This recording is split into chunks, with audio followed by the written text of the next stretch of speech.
Chris, how do you assess that, especially that, I guess, second half fade out? Yeah, well, it was obviously very disappointing. We can sit here and sort of state the obvious. I wouldn't describe it as a fade out so much. It didn't look like we were, sort of in the game and dropping off as the half went on. They just blew us out of the water early and had the momentum, and it was really hard for us to stop it. I mean, they played some scintillating footy. It was kind of Harlem Globetrotters there at one stage, and it was unusual because the first half was, so clearly on our terms. But we know that they can do that. They are marble specialists, play here a lot. It's our first game here, but that's not an excuse because we saw what the first half could look like, and the second half just looked completely different. But it was some pretty good footy. Like we were throwing things around left, right, and centre, but we just kept getting beaten in contests, which is very hard to manage from off the field. Is it anything in terms of out of character or anything, or was it just purely down to St Kilda getting you in that side? Well, look, I think we've seen it across the course of the season and again, we were crystal clear, what we were up against if they were allowed to play their best. Again, I think when we were able to go forward in that third quarter in particular, they just kept marking it. So that bit's a bit out of character for us, and there were some other bits that were a bit out of character, but a lot of it was, them being on fire and us not being able to quell it. Do you think it was a missed opportunity? You could have sewn up top four, potentially even a top two spot. Was that a bit of a message to the players that there was that chance? Oh, they're not morons. And the missed opportunity bit, I mean, clearly we're disappointed. We knew what was at stake.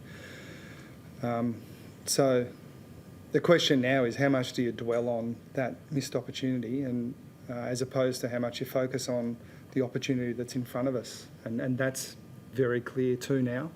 So we know what we have to do.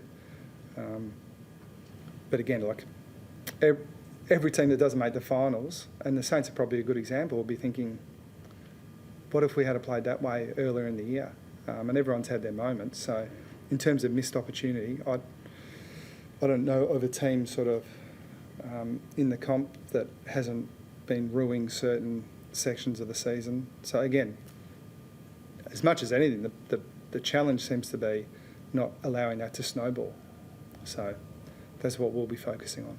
Were there any indications to you before half-time that could happen, or did the Saints just really flick a switch after the break? Yeah, I think even the margin, 33 points at half-time, maybe that really encouraged them to play a little bit more the way they did. And then you get a bit of momentum, few good goals, and then things start happening from there. But no, I mean, we were really aware that there would be stages within the game that they could do that. It's not the first time they've done that to us here at Marvel.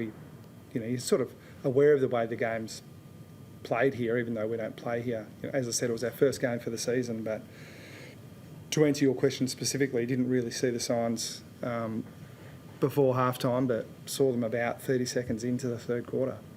How did you see the ruck battle? Yeah, in particular, obviously Reece kicked that late goal, but it seemed like Ron Marshall had his measure for most of the game. Marshall's a gun. Yeah, he had a really good game. But in the first half, we were really happy with that part of the ground, like collectively. Marshall really hurt us, and Wilkie really hurt us behind the ball. That was a disappointing part for us because it was sort of pretty obvious. Their threats are obvious. But again, that patch there in the third quarter, it wasn't one or two players; it was all of them.